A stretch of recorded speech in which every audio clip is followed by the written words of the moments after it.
Hello, welcome everybody. Good morning, good afternoon, good evening, wherever you are in the world. Thanks very much for joining us today for our conversation. My name is Dave Cohen. I'm the director here at Level Up Consulting Partners, and I'm joined with Steve Tullen, who's the head of the Austin office at FBFK Law. And we're going to hear a little bit from Steve in just a minute, but I'm really happy that you took a little time today, whether you're listening to us live or whether you're listening to the recording now, to talk about data minimization and data deletion efforts. This is something that we talk about here a lot at Level Up Consulting Partners when we work with our clients, and why it's important. And we're going to get into the details of that in just a moment. So before I do, though, let's introduce Steve. And Steve, really thank you for making a little bit of time for us today. Really happy to have you with us. Can you tell us a little bit about your practice and your background?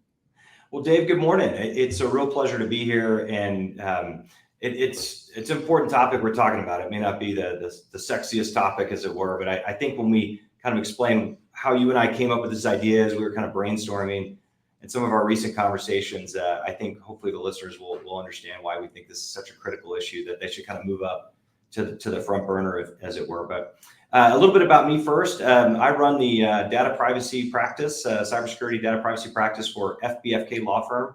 We're a law firm in Orange County, primarily practiced in Texas and in Plano, Dallas area, then Houston, and then in Austin, of course, where I am. And my whole practice for 24 plus years has been counseling on the private side in relation to government investigations, whether they're white collar criminal investigations and data privacy. So I'm certified as CIPP certified in the United States, and I spend every day counseling individuals and business owners around mitigating risks and involving their data or responding to governmental authorities, whether it's state regulators or federal regulators, about potential problems and how to avoid further investigatory issues, things like that. So I'm board certified in criminal law, and then I'm certified as a data privacy specialist here in the United States. Terrific, thanks, Steve. And so a lot of experience to bear, and we'll be getting into some examples there in just a minute. But before we get too far down the road with this topic, Steve, let's talk about, for those fairly new to the idea or the concept of what is data minimization. Can you just kind of sketch out for us generally when we talk about that, how you might define it? Yeah, great simple question with a lot of nuance to it, believe it or not. Nuance because it ties into almost every facet of your business. So you as a privacy professional, Dave, data minimization is something you're used to hearing all the time. I don't know if a lot of lawyers spend a lot of time talking about data minimization, probably as they should, but data minimization is its simplest form is your business exists and it collects data in furtherance of that business. But the idea of minimization is that you have to remind yourself constantly of that tenet that we're all held to, which is collect only the amount of data that you need for the specific purpose of the business, but the stated purpose of why you collected the data in the first place, right? So from an FTC lens, they're looking at it from protecting the consumer. So they're always looking at it like, okay, what did you tell the consumer that sort of induced them, not necessarily in a bad way, but what did you tell them as your notice to get them to share that information? And then what are you going to use it for? How long are you going to keep it? And then when do you get rid of it? And then that's the simple way to explain it. But that's what data minimization is that practice of constantly looking at it, saying, all right, what data are we collecting? Do we get the right notices for it? And then are we using it just for its specific purpose? And then what we're going to talk about, I think, this morning, undoubtedly, is the tension points that arise when the specific purpose sometimes can continue, right? Businesses don't exist in a vacuum and they don't stay stagnant. Otherwise, they're not a business for very long. So my day usually spent counseling business owners about where they want to go with their business, and then trying to anticipate what those risks are if we go here versus here, and how data plays into that.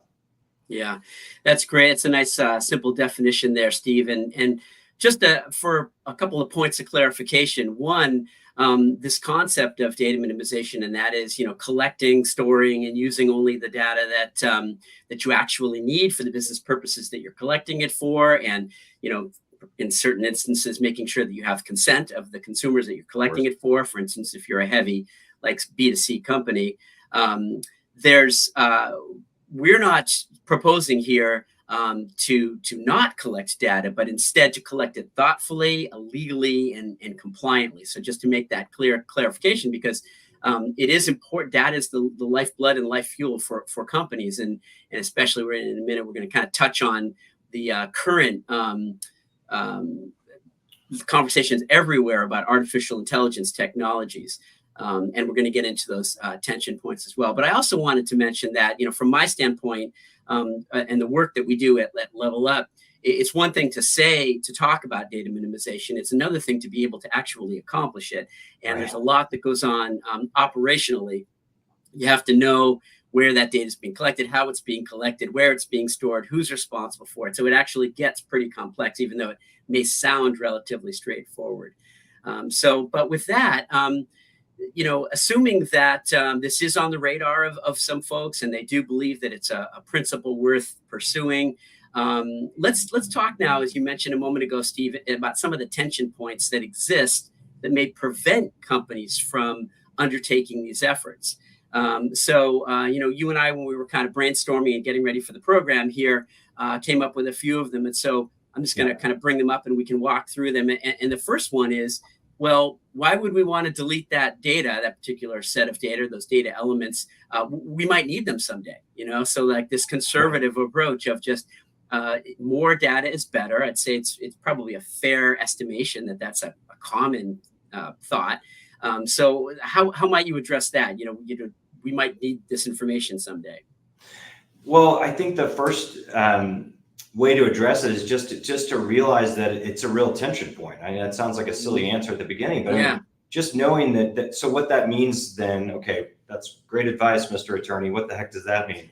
Yeah. Well, from a practical perspective as an attorney, then if I'm counseling a business owner, then I need to ask them, all right, who are the stakeholders that know the most about that data, right? You got to bring them to the table. Do you have a system in your business in place now, like a channel where those people are part of regular meetings you have about the data?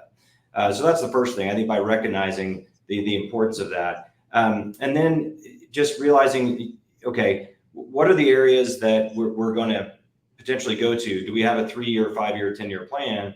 And is there any way that we can see some of this data being needed to effectuate or accomplish those objectives, right? And so that's an easy one, right? If the answer is no, I don't see any way that we would need to know X, Y, and Z of that data. We can anonymize it, or we can do different, we can encrypt it. We don't need the specifics of that, right?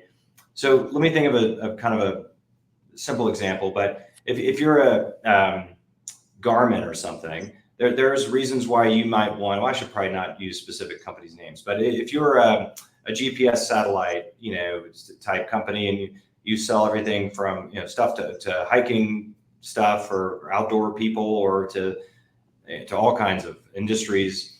And so mapping is critical. And then you might not need specifics of that.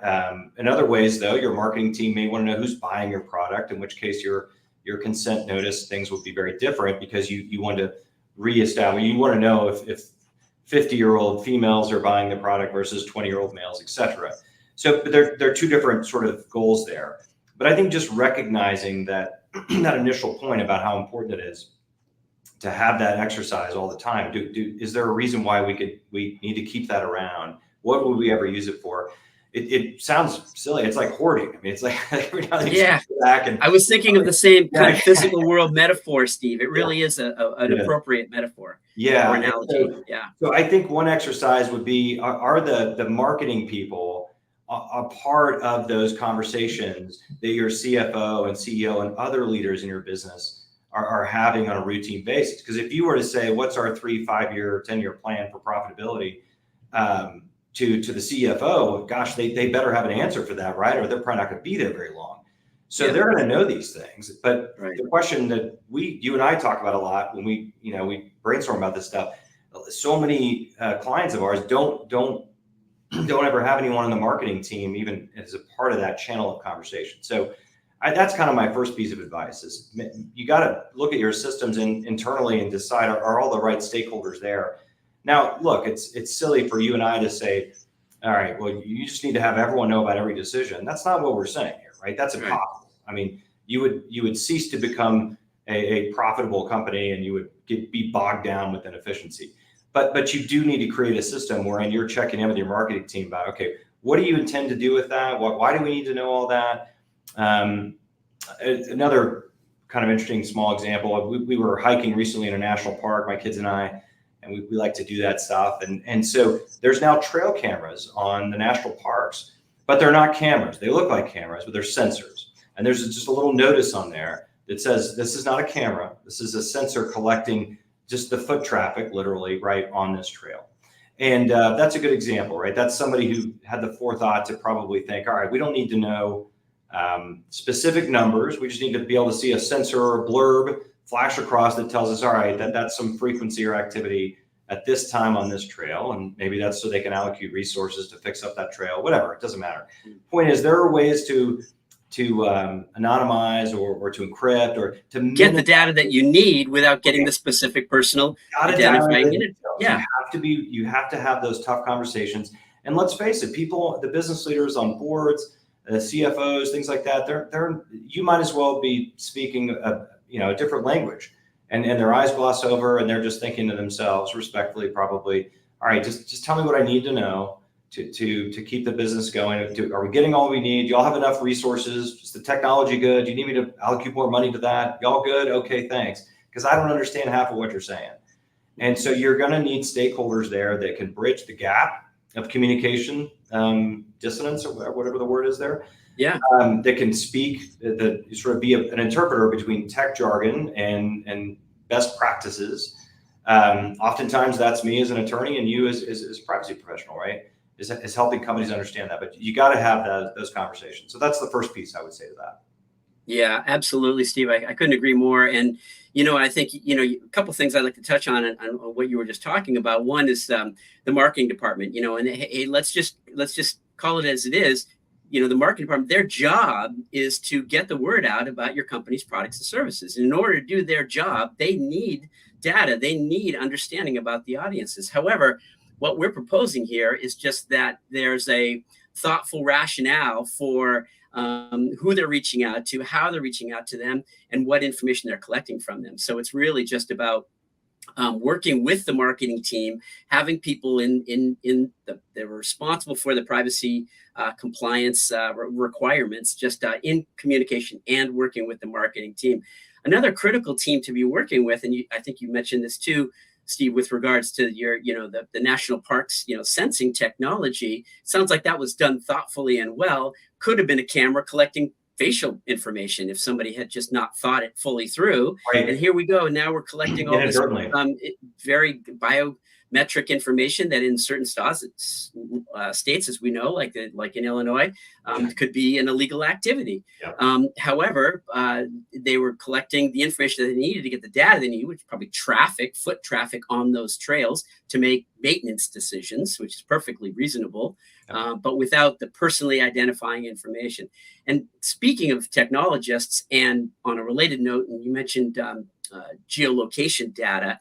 Geolocation data, folks, if you're listening to this program, is high on the list of priorities for a number of regulatory agencies out there right now, because it's very sensitive data. It's literally where people are going and tracking where they're going. And I think all of us can agree from a very common sense standpoint that we don't want every company out there that we do business with to know exactly where we're going at what times of day all day long. Nobody wants that. Well, I'll say this, Dave, to that too. This is an area too where you start getting the Department of Justice involved, not just the FTC, because you start encroaching on people's civil liberties in a way that's very unique. So yeah, geo-trafficking has so much value and potential, especially in healthcare apps, which we do a lot of life sciences, we do a lot of counseling and help in those areas. But also, like you're saying, it is ripe with risk if you're not careful what you're doing.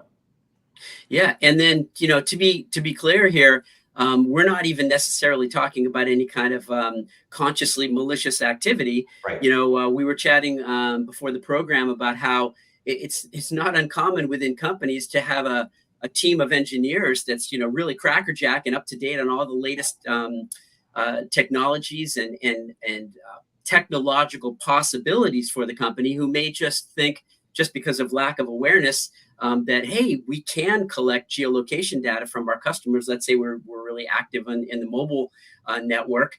Why wouldn't we? I'm not sure exactly what we might need it for now, but we might need it at some point. So let's just go ahead and add that code into our technologies and bring in that geolocation data. And now we have it sitting in our IT systems.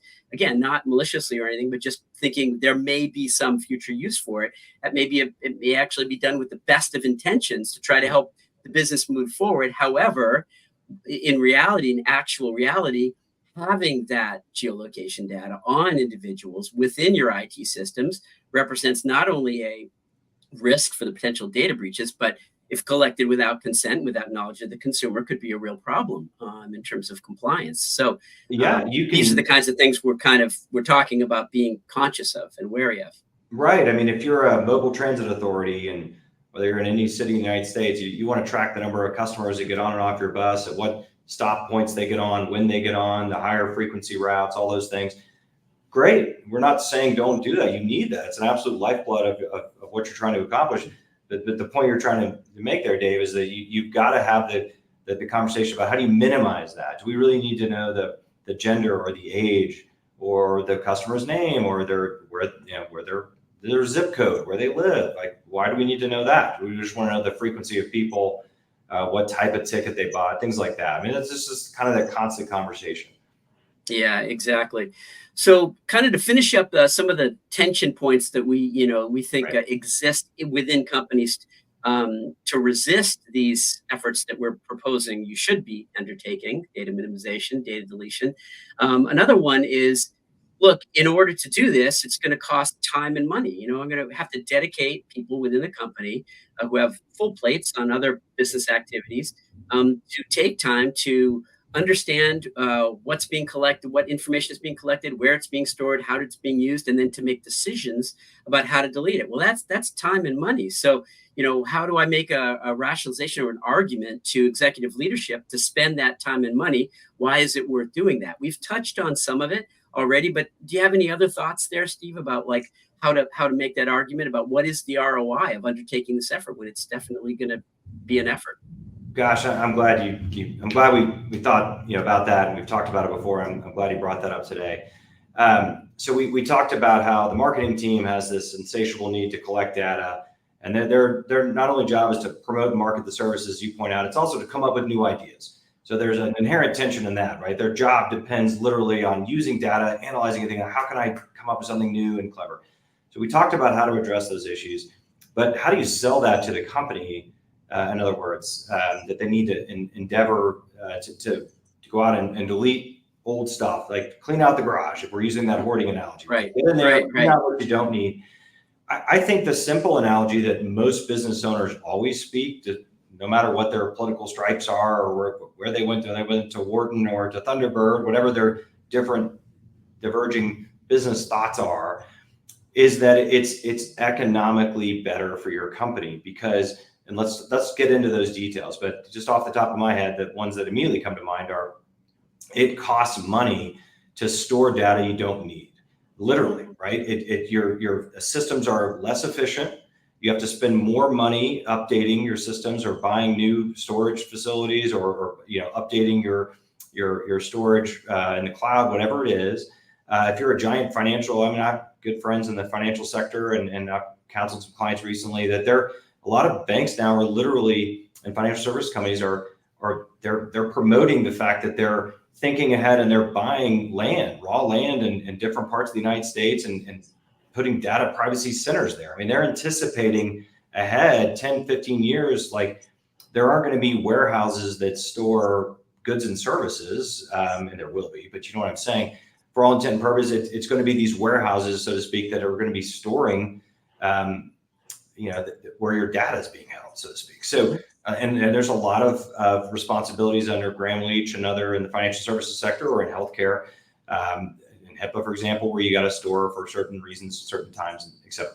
So one, it's thinking ahead. It just makes economic sense, right? That delete that which you don't need, because it's a little like if you have 10 extra empty offices and you're not putting employees in there, you've rented too much office space. I mean, Right. in other words, communicate this to decision makers in businesses in a language they speak, which is it'll save you money. Now, it saves you money in the long run as well, because your system will run faster and better. So look at it this way: like if you are a regional bank, your mobile app is probably a differentiator, aside from the relationship you have. Like the ability the appeal of like a credit union or a local bank is like you can go in there and everyone knows your name, and that's very appealing to a lot of people. A lot of people don't choose a regional or local bank because the technology on their app is not as good or something like that, right? They don't like it.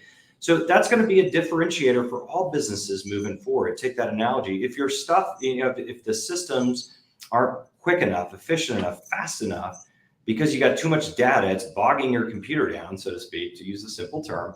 We can all understand that customers are going to go somewhere else. So that's a big one. It saves you money from that perspective too. And then there's the legal risk, which of course, I spend a lot of time talking about, right? The more data you have that you don't need, you're just asking for trouble, sort of begging, you're borrowing for Peter to pay Paul, so to speak, right? Someday you're going to have a data breach, and there's going to be a whole new set of inquiry. So you got the problem with the data breach, how to solve it, follow the state regs and the GDPR regs, if that's appropriate to your company, about how to provide notice of the breach, clean up the breach, et cetera. But then you've got this issue now where investigatory bodies could come in and say, hold on, you also violated keeping data too long. Like you collected data. Now in this state, the law is, you have to delete it at this time. You didn't. You're inviting a whole new set of problems. It's like an audit from the IRS, right? You're just inviting a new set of eyeballs and problems. So I think those two issues, right? The legal risk and the cost. I think that's another one where we like to work with partners like Level Up to be able to explain in simple terms, here's the cost of a breach. Here's exactly what it would look like for you. And here's how likely a risk is based on practices now.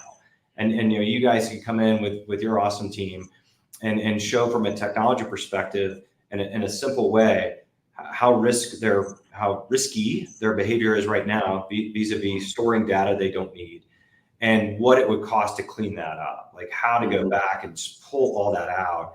It is a nightmare.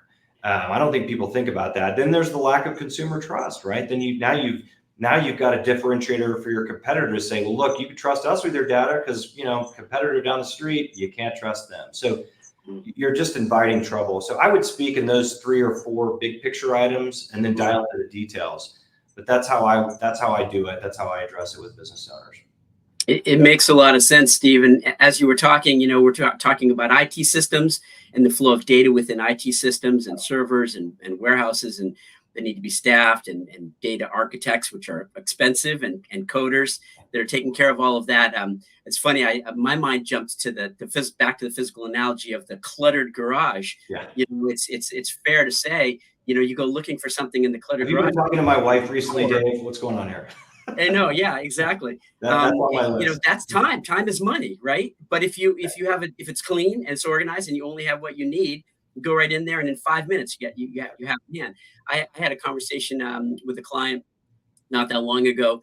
Was a CISO who said, by undergoing these efforts, which were took some time and effort and money, but at the end of the day, after the data mapping efforts and the data, and then following the data mapping efforts, so we understood where the data flows existed, in what IT systems, who was responsible for them, got all that kind of mapped out cleanly and clearly, then the data minimization efforts can take place. Well, okay, now do we really need this data store or do we not? And if we don't, it's gone. Right. This client actually reported back that the CISO was saying they actually felt like their business took a big lunge forward in terms of understanding the data that they did have, and they had new insights into how it could be used legally and productively now that they knew where it was and what they had. And once they'd made those decisions about what they were going to keep, it was cleaner, it was leaner, it was easier to get at and easier to use, and actually helped move the business forward. So it seems like the cleanup effort actually provides for the ability to run faster and stronger and harder into the future. Boy, and regulators love that. Just documenting that your business had that exercise and that you conducted sort of your own internal risk assessment. about why you kept it, why you didn't. Regulators really appreciate that. And that's we didn't talk about AI today, but that is the essence of the AI conversation, right? Is that, AI works best when you're collecting the most data you can to teach your algorithms, et cetera. We all know that. But what we don't spend enough time talking about then is like, the race is the FTC, Advertising Consumer Bureau's chairman just talked about. You and I have talked about this a lot offline. Is that there's the FTC is keenly aware of how everyone in the business world is looking at their competition left and right, and they're saying to themselves, right, they're just insatiably collecting all this data for their AI processes and algorithms. We got to do the same thing, and they're not stopping to think about what that means from a data minimization perspective. And so I think when you do the exercise first of knowing why you need the data and how important it is, boy, does that help you later when you start really incorporating some AI strategies, right? Because you're so far ahead of your competition because you know exactly what you want from your data, how you can use it, what you want. You get these future products and services you're going to unveil at X period of time in the future, and how AI is going to help you get there, because you've already done the hard, diligent exercise first of cleaning out the garage, to use your analogy. Yeah, and we're just about out of time here. We're about to hit the bottom of the hour. So terrible idea to start AI conversation with 5 minutes left. I realize. Yeah, exactly. But I was going to say I do want to build on that, Steve, because I think, and you and I talked about this in preparing for the program today, that with all the talk about artificial intelligence and artificial intelligence technologies, there's and the FTC again has highlighted this. Large language models, everybody says, are going to become more accurate and do a better job the more information they ingest. So it's almost in stark contrast to what we're talking about here in terms literally of the biggest tension point you can think of, right? It's just the opposite. Yeah. So collecting a large amount of data. So, however, as we've been saying kind of throughout the half hour here, it's not about not collecting data. It's about understanding what you're collecting and asking questions about why you're collecting it, making sure that you're collecting it legally, and then just being aware of how you're using it and how you're storing it. Yeah. So it's and then to kind of wrap this up in some takeaway thoughts, we in our practice almost daily are talking about if you're thinking, how do I get started? Okay, so this sounds like a big endeavor. How do I get started? Where do I start? It's don't try to boil the ocean. It's about good faith efforts and due diligence. You mentioned this a moment ago, Steve. It's not, it's not going to happen overnight. These exercises, these projects take a little bit of time, a little bit of effort, but they're well worth it. But just get started. Make a good faith effort. To your point about staying out of the radar of the regulators, document what you're doing. And importantly, this is not an exercise that takes place within one department within the company. We see again and again and again. It's not just the IT department. It's not just legal, just marketing. It really is a cross-departmental effort, and that's what we try to help facilitate with our clients, is understanding who the key stakeholders are within those different departments and getting them talking to one another. And by the way, not for nothing, an ancillary benefit of that is, again, uncovering IT assets, people that are responsible, shadow IT, all kinds of things that are going on that may or may not be currently beneficial to the organization, that may or may not want to get updated or tweaked. And there's huge value and huge benefit in that. There is tremendous value. It's just another way to have the exercise of figuring out what your data is for. What can we use it for? It's all part of the same thing. So it's so important. Yep, absolutely. Well, with that, Steve, really want to thank you for taking some time out of your day and joining us today. It's been a great conversation. I'm going to guess that there are future ones down the road with this as we continue to evolve. It's a dynamic and a moving target. If you have interest in getting in touch with us, we're going to make our contact information available here in just a minute. We'll put that either in the chat or up on the screen. So please feel free to reach out to either Steve or myself if you're interested in learning more about how to actually undertake these exercises. But one last time, again, Steve, really appreciate you making some time for us today. It was a great conversation. I look forward to keeping it going. No, thank you so much. It's funny, we did so much prep for this, and then how it goes. We get talking and we barely, there's so much to this. So please reach out. And also you and I hopefully will do a few more of these just on minimization in addition to some other projects we're talking about. But really enjoyed it. I can see a round two heading our way. Round two. Yeah. All right. Well, thanks. Have a great rest of your day, and we'll be in touch. And thank you all out there in the audience for taking some time to listening. We hope we've provided some interesting insights for you. And again, please feel free to reach out. Thank you. Have a good day. Take care, everybody. You too. Bye-bye.